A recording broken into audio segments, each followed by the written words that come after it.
what we have done till now is what I'm trying to do is show that the classic slave model is basically the slave does not have any will. There's an attempt for the slave not to have any will and any input in certain ways. So the point is that there's a certain level of this where already Torah seems in the same way that it instructs people to follow the will of God, which on the simplistic perspective can be to become almost like totally devoid of their own personal will, their own personality, their own being. At the same time, the Torah commands human beings to be there and to be involved. The first way is through the halachic process. Well, the first two ways are through the mind, where through the halachic process you are called upon to determine what God meant. Therefore, your mind has to be active. In a lot of ways, one of the things that the slave master normally wants is for the slave not to think. Giving someone the ability to think, already that develops some aspect of being, because you're analyzing, trying to figure out things and so forth. So the first level in the halachic process. The second level is in terms of concepts like the Fri May, in terms of concepts that Ramban talked about with Kadosh and Tiyu, Pazita, Yashav, Tov, is developing logical extensions in the sense that it's not just determining the pratim, the details of halachic observance, but you are called upon to develop concepts, right? Whether it's meta-halachic concepts, moral concepts, ethical concepts that call upon the individual to develop constructs and then reapply them in new perspectives. Further developing the concept of Kadosh and Tiyum, saying, okay, how do I apply this in this new case? So therefore, first of all, you're called upon to develop the constructs and then to apply them. So obviously you're going to develop the individual thinking. And the truth is, this comes out to the fact that in Torah there are differing opinions. What happens is that the nature of Torah and the breadth of Torah is such that it actually develops in terms of the idea of different opinions as part of the very nature of Torah. So therefore, you don't have a monolithic Torah. You have actually a halachic pluralistic Torah. I want to stress the fact that halachic pluralistic Torah. It's not anything goes, but within the boundaries of Torah, there is a lot happening, a lot of disagreement. Okay, so therefore, that really indicates that the individual is being called upon to participate and be involved. Now, the individual is involved to attempt to understand the emes, to understand the truth, but by definition, the fact that everyone is different, right, you're going to have different perspectives. And Moshe actually refers to that in one of his truth lists, where he says that, different people are going to, it's not possible to have one opinion from all people, because people are different. Now, that doesn't necessarily mean in the subjective sense that, they are just following a subjective feeling, but the fact is that we are different even in terms of our knowledge, even in terms of understanding things. Even in intellectual processes, we are going to be different given the fact that what we are taught first in many ways. What we maybe think is the ikar and the tefel, what we think is the essential, what we think is the secondary idea. And this comes about a lot from our backgrounds. So the point is, we are products of our environment as well. So therefore, the reality is, this is all going to be affected. And the fact that the Torah was given this way creates an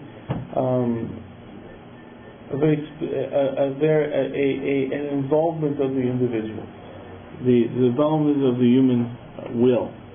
Okay, so the Torah itself almost calls upon the human being to be involved and to express their own will. You cannot know Torah without having a will. So you look at certain things. In a Baishan Lormaid, an embarrassed person cannot study. a certain way. You may look at him as a person, humble, very, very meek, and so forth and so forth. If you're too meek, you can't ask questions. You can't be aggressive. So the understanding is the Torah almost calls upon the individual, the aggressive personality, to understand Torah. You can't just sit back and just listen. You have to go at it, tear into it. So it really tells you that the Torah is developing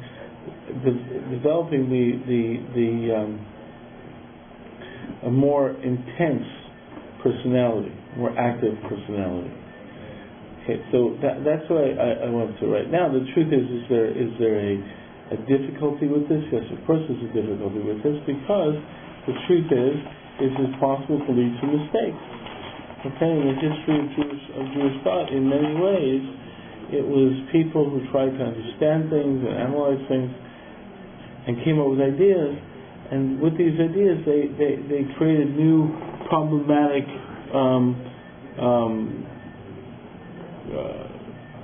entities.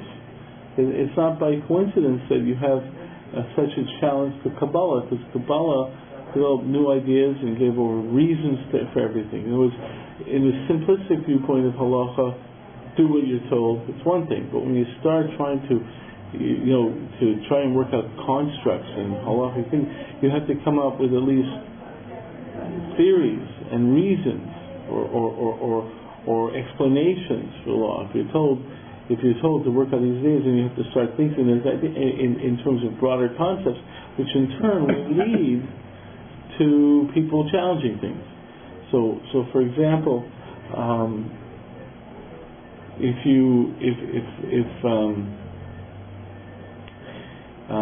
there's a person who came out of an Orthodox background, who now would not be defined as, he actually was an Orthodox rabbi, who would now not be defined as an Orthodox rabbi. He has a pretty strong following in the general Jewish community, a university professor and so forth.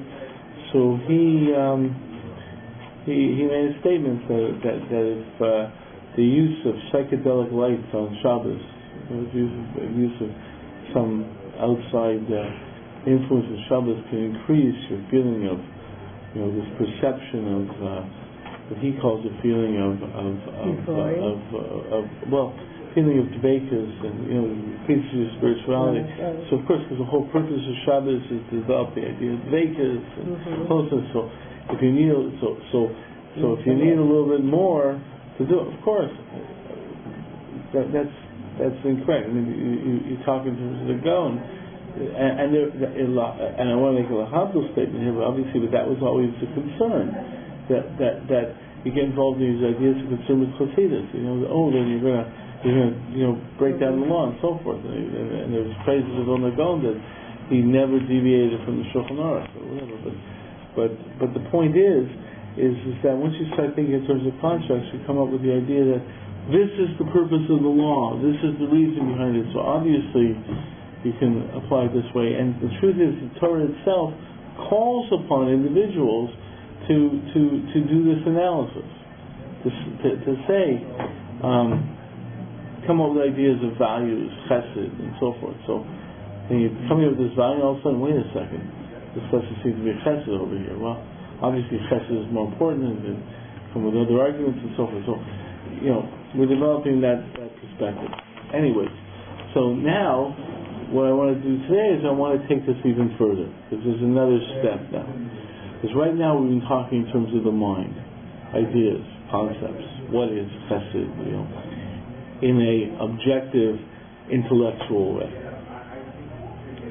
The point is human beings really are run much more by their emotions and by their drives than by the mind, right? So the fact is that it gets more intense in terms of this issue, in the sense that if the Torah also wants you to develop your own individuality in terms of your personality. Okay? It's one thing to say, okay, here's information, I want you to make decisions how to handle it and so forth and so forth. It's all academic, it's all in the mind, intellectual, so you can put some brakes on it a little bit. When you start, but the perception of another aspect of the extreme concept of slave is that you really don't want the slave to have his own drives. You want to downplay the drives, downplay their own interests. You don't want to have too many of your own personal things. So, and this happens also in terms of religion. You don't want a person to develop certain, I'm not going to use the word lust, but certain personality things and so forth. You don't want to, if you want to direct a person, let's say in general, if you want to direct a person to a certain profession or a certain lifestyle, right? You don't give that person a tremendous amount of options in terms of saying, go out there and find what turns you on, go out there and develop personality and so forth. You try to quell it a little bit. You try, because if you develop the person having, this whole expansion of emotions and feelings, then you have this greater difficulty in taking all these emotions and directing them in a more specific way. I'm thinking of a Harry Chapin song. What is it? Red roses are red, violets are blue. Right? You ever hear that song? Okay. It was a Harry Chapin song that this kid would go off to kindergarten, and the teacher would want him to paint within the lines and the right color for this, the right color for that. I almost like paint by numbers and do exactly as right. Very, very nice. And this kid would paint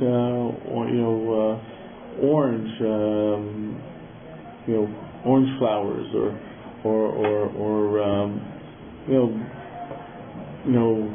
pink polka dot flowers. Something not there, right?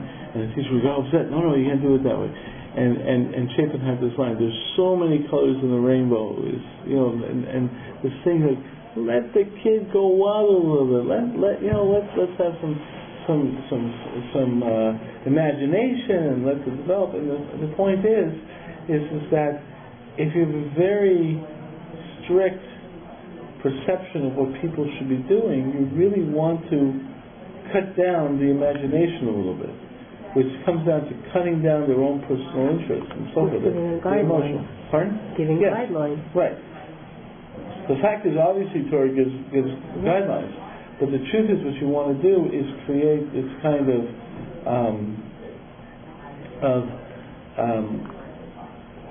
you don't want to develop all these feelings, right? You want to try and quell everything,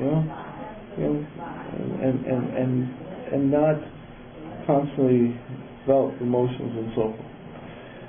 And that comes down to trying to not have very strong drives for anything.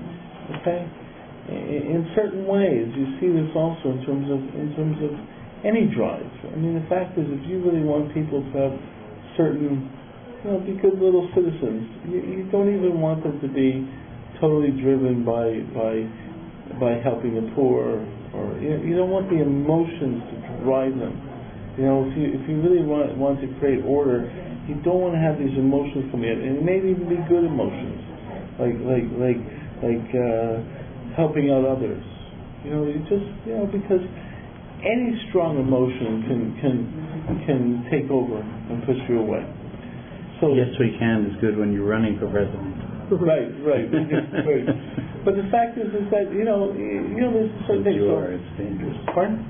Once you are, it's dangerous. Yes, right. So the thing is, already the Torah is giving you, but at a certain point in time, you would think, okay, but remember your place, and you're not God, and you do what God tells you to do, and okay, God wants to use your mind a little bit. A strange way of giving you over. You would think, like the fundamentalists, the best way to God should be do A and thank you, no much, no problems, but to say that you're supposed to have your own feelings and deal with those things, it's that's somewhat problematic. It's like the one of the arguments why in many religious perceptions of why the religious leaders should not marry, right?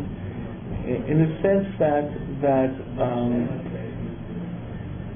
this is a good example actually. The many religious leaders they don't marry, don't have families, right? Why? Because if you get married and you have families, you're going to have drives and feelings. You're going to care about your wife. You're going to care about your children. It's going to be a thing. Best not to have these feelings, right? And therefore, you don't have to worry about it. But once you have feelings for others and so forth, you get into issues and so forth and potential conflicts, and best to quell everything, right? In terms of some religious perceptions, it's like if he doesn't have a family, if she doesn't have a family, then she won't be distracted, right? It's like you get the phone call, come and do this. Wait a second, my kid's crying. I can't come right now. Well, better, you shouldn't have any kids. Not worry about the kids crying, And then you get them to do what you want. So it comes around to Kodesh Baruch Hu and he says, no, you got to develop all these relationships and emotions and perspectives and so forth. And he does that in the concept of midot, where God basically states that it's important for you to have midot and to develop those midot, to sort of fan the flame of these feelings, chesed, right? We have all these feelings, right? So and it's almost like the sort of issue with Avraham Avinu at the Akedah, right? Well, chesed, he thinks it's good. Now you've got to go do this. It was a challenge, but it was a challenge because he was so involved in these feelings. I mean, you think about it in terms of him with the malachim. When he was sick, it says he really wanted to help people, right? It wasn't like like he was bothered. Come on, I want some guests. I want to help out, right? And the point is that you're driven. You're driven by these things. A lot of times it's like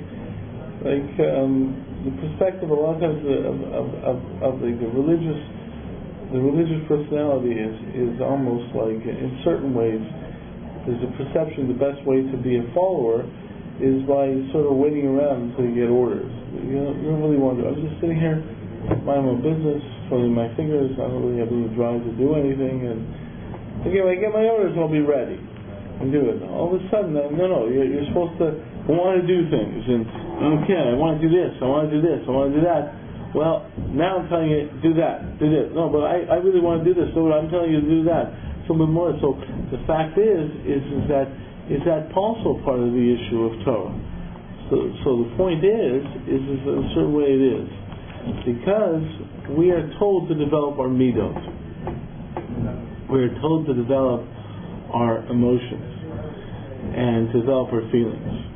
So, and any feeling that you have could potentially come into conflict with halachic directives, because you're no longer making decisions.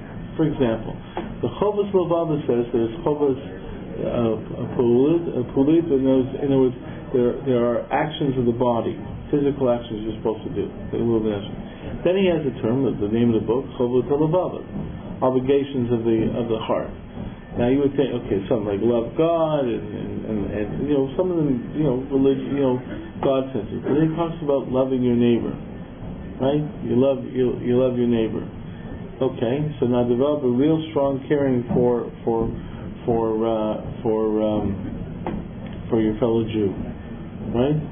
So you see this that a lot of people critiqued of Cook, right? Because he was so extensive in terms of his caring for the non-Dati and Eretz. Some people critiqued him that he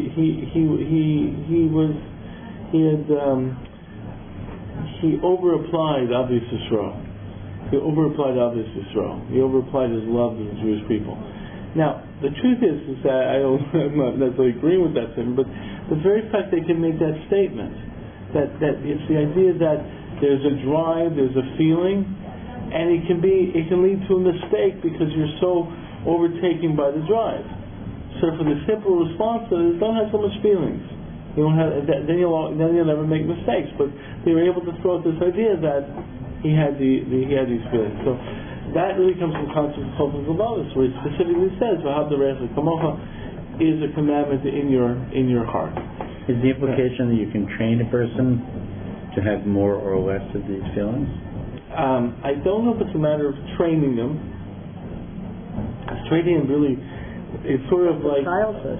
It's childhood or letting it go. I think what I'm trying to say is, in a certain way, you look in terms of how children are reared.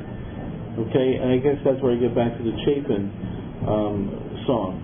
There's certain people who basically, the child, they're just trying to let the child find themselves, expand themselves, like fill the room as much as they can with personality. But not every child's like that. No, that's true. Right? True. By the way, let them, but doesn't mean they have that capability or absolutely, drive. absolutely. But the fact is that there's two aspects here. One of them is, listen, I'm going to try and allow the person to sort of spread their own wings and find themselves. Okay, and if this guy wants to be an accountant, that's great. If that guy wants to be an artist, that's great. They don't follow their personality, right? Which then leads to the fact, well, but the point is, what does Kosh Baruch Hu want them to do? Well, Kosh Baruch Hu wants them whatever they do. But the fact is, the more restrictive you are in defining them, the more you don't want to give them that freedom to let it spread their own wings. Now, not everyone is going to be that kind of person, but the fact is that that's part of the issue. But on the other hand, once you say spread your wings, then you deal with issues. It applies in so many different ways. I mean, just any aspect of letting one's personality develop, and in every aspect of the personality, there's always going to be a point where there's a potential conflict with halacha. Because what it really comes down to is that there are many, many feelings, emotions, drives, values that exist in the world. What halacha really is all about is adjudicating, deciding what emotion should take precedence, or what feeling or what drive should take precedence in the moment. Right? There's I first heard this from a rabbi in Eretz Yisrael. This rabbi in Eretz Yisrael he said to me, it was actually a little cute. In other words, he said, you know what a sin is? It's doing the right thing at the wrong time. Okay? That's what he defines as a sin, doing the right thing at the wrong time. So I was, that go for everything? well, yeah, in a certain way. And then I was in Hamilton. This guy actually worked in Hamilton. And then I was in Hamilton, and I sort of mentioned this to Rabbi Mordechai Green in Hamilton, and he sort of looked at me and said, "Where do you think he got that from?" I said it first. He got it from me. But the fact is that that's a very powerful concept if you really think about it. Take any drive, whatever drive. Okay? Think of any drive. Come on, you think of any drive. There's a time where it's appropriate. Any feeling is appropriate. The question is determining that feeling, determining when it's appropriate. And the point is that's, and the more you fan the flame of these feelings and drives, the more you're going to have issues, because what you might think is the right thing to do in the evaluation of the moment between these various drives and feelings and values, it may not be the evaluation the halacha says is important, right? So therefore, you're sort of having issues and so forth, and the point is that if you didn't have such strong drives and feelings, it'd be a lot easier to accept the halachic conclusion of what is the right thing to do. But if you have all these drives and feelings, it becomes much more difficult to come to the halachic conclusion. And just because the challenge of the human being is that any one drive can take over our being in a moment. It's always a challenge. You know, it's not just the reserve concept of the mind saying, "Oh, I think there's a good drive here. No, we'll do this drive. We'll do this feeling here." It's we become involved in the moment. We become, overtaken in the moment, right? So, you have to figure out. Well, wait a second. While I'm saying this, I better bring up some other feelings and so forth. But it's somewhat of a challenge. But there are some drives that are never appropriate, such as stealing, taking something that doesn't belong to you. Wait a second. Why do you take something that doesn't belong to you? Because you want it. Why? Why do I want it? It's all according. Because it's shiny. No. If It's all according to what it is. If it's this book and I kind of, this looks interesting, and I want to widen my horizons to become more intelligent, so I'm slipping it into my bag, that is one thing. So that's not, maybe I can understand where you might think what I'm trying to say is that the drive of stealing at its root is similar to a survival of preservation, of desiring things.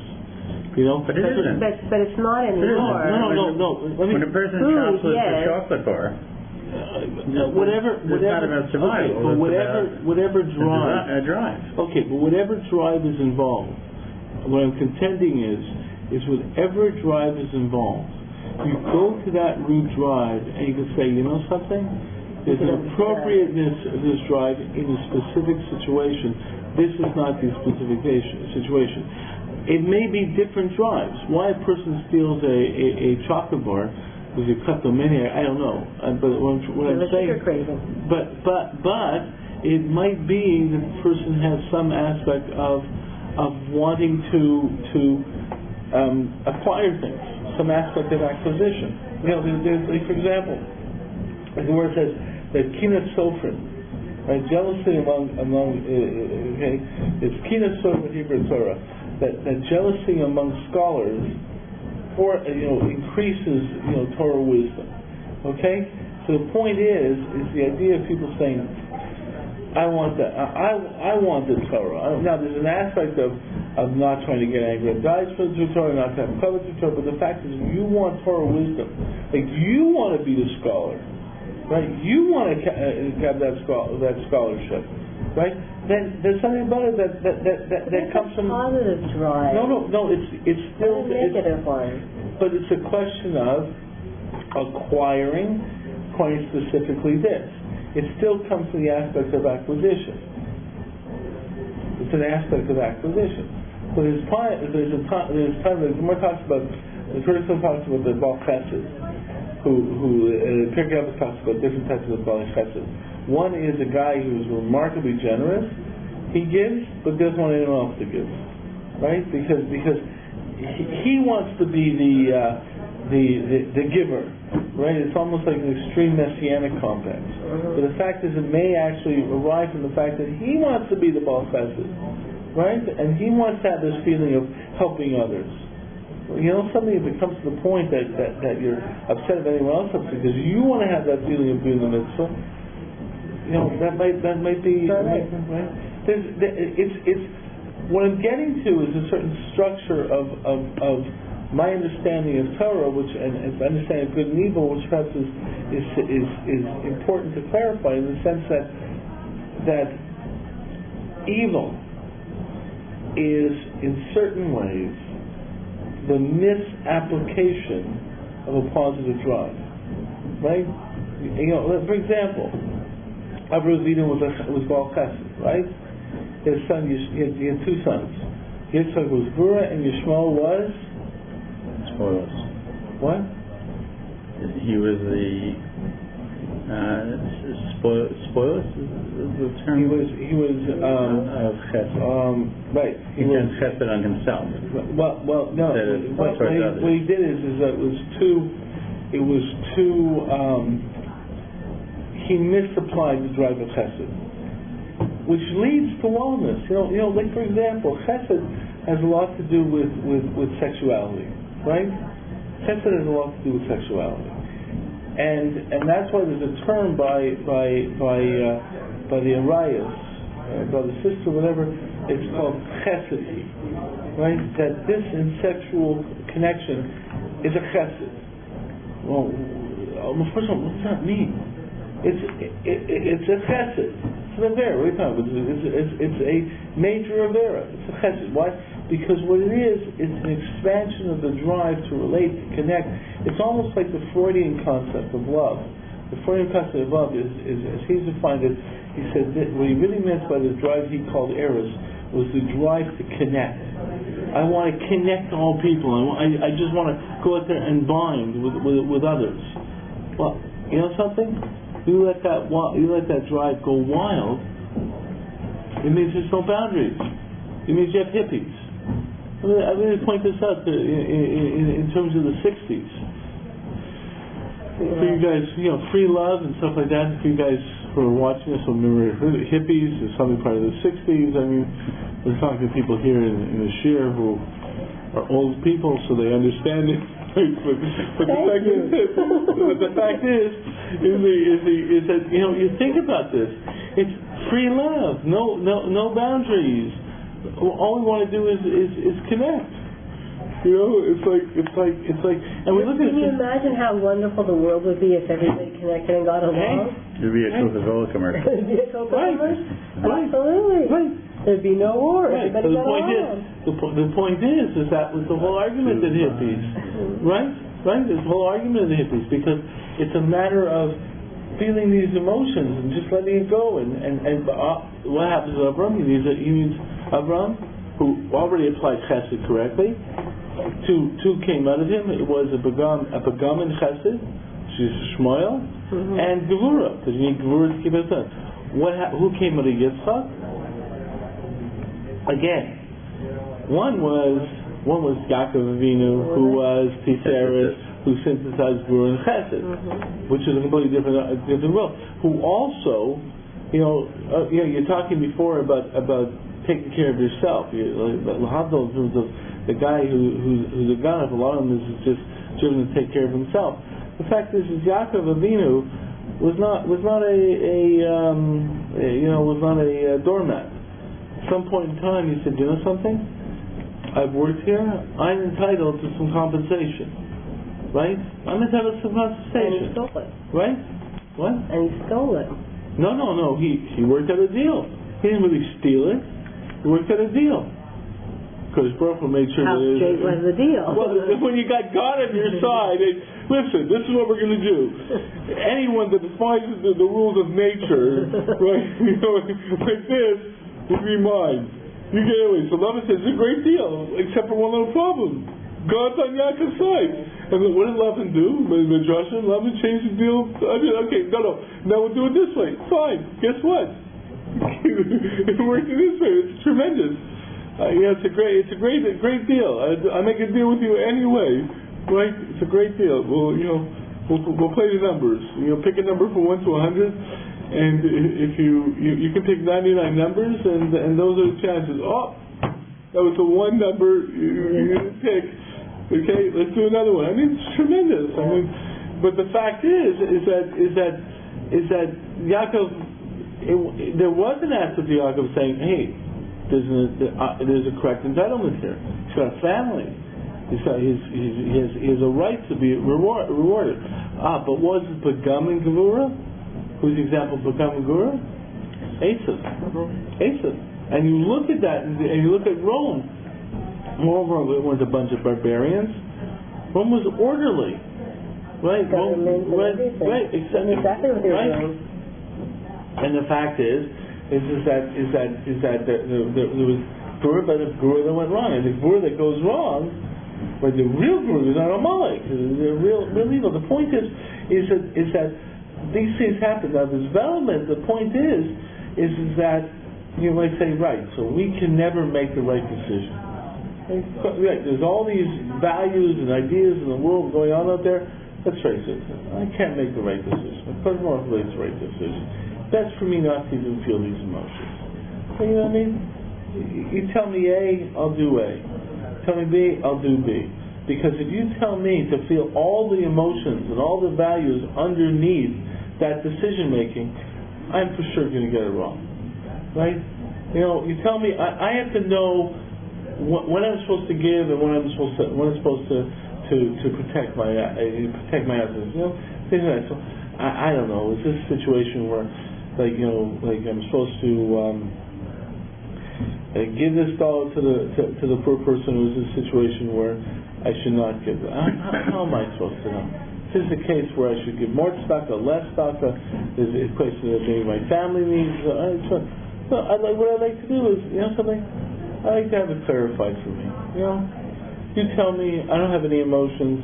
You tell me A, I'll do A. You tell me B, because I don't have any emotions, anything going away. It's perfect. That would be great, right? Because Baruch Hu comes around and says, you see in post no, you also have obligations in your heart to develop these value emotions. You're supposed to feel for the other. You're supposed to feel for yourself. And because we're human, these emotions fluctuate given the time, If you're hungry, you're hungry, And if you're a woman, it fluctuates more. Okay, thank you. I'm glad you said that, because otherwise if I said that, It's fine. Okay, I want to make it clear it's a woman who said that. We're not sexist here, Okay, I'm the first to admit. But the fact is that it's real. And you think in terms of other emotions, like I was talking about family or so forth and so forth. You have greater emotions towards your kids, right? A teacher has a kid in his class, right? Invariably, it's a very difficult situation because either he's going to favor his own kid, or he's going to compensate and make his kid the brunt of everything goes wrong. Because the point is that he's got feelings towards his own kids. So the answer of certain religious groups is that's not that many kids. You won't be influenced.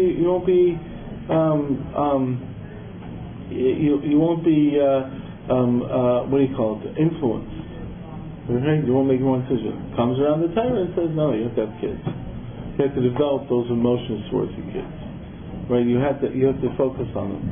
And that becomes this idea where Akash Baruch Hu basically says, now I want you also to develop midot, right? It's not enough that you get the right decision because I'm going to do the halacha. I also want you to develop the underlying values, feelings behind the decision.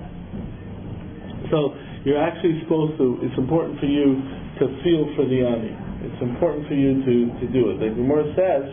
It says, the Gemara in Shabbos, Ma'hu achum ata hirachum, Ma'hu chanun ata hayachanun. Right? The same way that God's merciful, you become merciful. And what happens with mercy? You have the potential for Shaul, showing mercy directly. Right? It would have been better if Shaul didn't have any feelings. Because Baruch Hu said, kill Agag.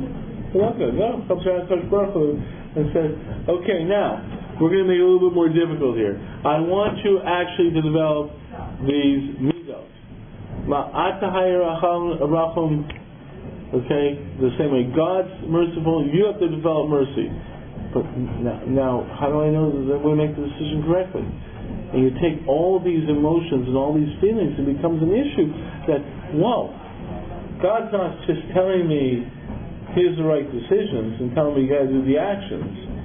He's telling me I also want you to develop personality and feelings, and a certain personality behind those decisions.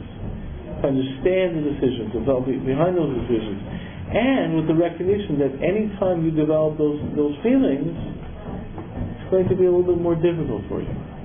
Right? You're going to have. And you can think about this in terms of any drive that exists, right? We talk about, let's talk in terms of a physical drive, hunger, right? Okay? So why is it that you don't eat, you're not supposed to eat their Pesach, their hours before for the Seudah, same way Erev Shabbos, right? Because you're supposed to become hungry. supposed to come to the Shabbos meal, the Susantiv hungry. Why? Because it's considered to be a hidden mitzvah to eat to eat when you're hungry, right? So here you have this feeling of hunger, and Kodesh Baruch Hu is saying, you know something? Hunger is a good thing to do. Hidden mitzvahs, a better mitzvah to do it when you're hungry is really hungry. But what also happens when you're hungry? Kodesh will say, listen, if I'm really hungry, I may not last. I may, hunger is also the drive that leads to people not necessarily abiding by certain rules of eating and so forth. It's every emotion, every aspect of drives that we have. There's a place for them, and the same thing. If you have a place for them, you have difficulties with that. I mean, you talk about the let's say the sexual drive, right? The amount of attraction between the husband and wife is supposed to be. If there's passion, it's supposed to have a positive effect on the blood, on the child, right? It's supposed to have a positive effect on the child. At the same point in time, passion can lead to real issues. So the point is that wait a second, it's a little bit of a problem here. So the thing is the next step that happens is the Kodesh Baruch Hu actually tells us, listen, I'm giving you decisions. First of all, you have to work them out. That means you better be there. Second of all, you got to take the decisions and develop them as far as you can with your mind and expand the concepts intellectually. Okay, that means even more than have to be there. Now, Kodesh Baruch Hu also says you have to develop the midot and the feelings that go behind those decisions. Okay, I'm supposed to do that. That's going to cause problems in actually following decisions because now I'm feeling it. I'm potentially in conflict. To really understand the decisions. But that's the next step. That Kodesh Baruch Hu tells you, yes. Why? And this is where we're going to have to go because, okay, as the Gemara says, okay, there's a mitzvah in emulating a Kodesh Baruch Hu. Okay, and the Rambam built this on the pasuk in Dvarim Ba'alacha B'drachav. The fact of the matter is that it's not enough just to listen to God. God wants us to become godlike. Now, if you think about the definition of godlike, the term that's used is Selam Elokim, right? The image of the Elokim. Okay, and what does the term Elokim mean? Now, when Elohim doesn't refer to God, what does it refer to? Teva. No, that's a Kodesh Baruch Hu in Teva. Okay, but the fact is Elohim. If Elohim also is a term that refers judges. So the fact of the matter is, Elohim is essentially God is the ideal decision maker, the ideal judge. So from certain ways to Tzelem Elokim, of course Baruch Hu is saying, if you want to be Tzelem Elokim, you have to be a judge, right? You have to be, and with a judge, you have to develop your own will. You have to be a decision maker. So now we're faced with this remarkable thing where Kodesh Baruch Hu says, I'm willing to listen to God. What's your command? Emulate me. Become a decision maker. Okay? Now, it's a little bit different for human beings because Kodesh Baruch Hu doesn't feel that way, but from a human perspective, feel what's going on, make decisions, not just in terms of using your mind in a vacuum, but in terms of experiencing the world. Wow, you're giving me this task, and you're also telling me, and here are my decisions you have to follow. It's a challenge. It's a true challenge.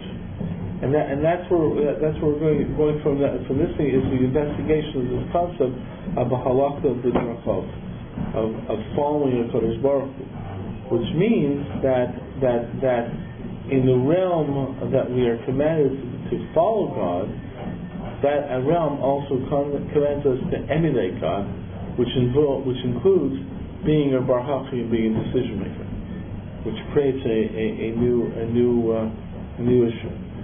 Okay? Thank you.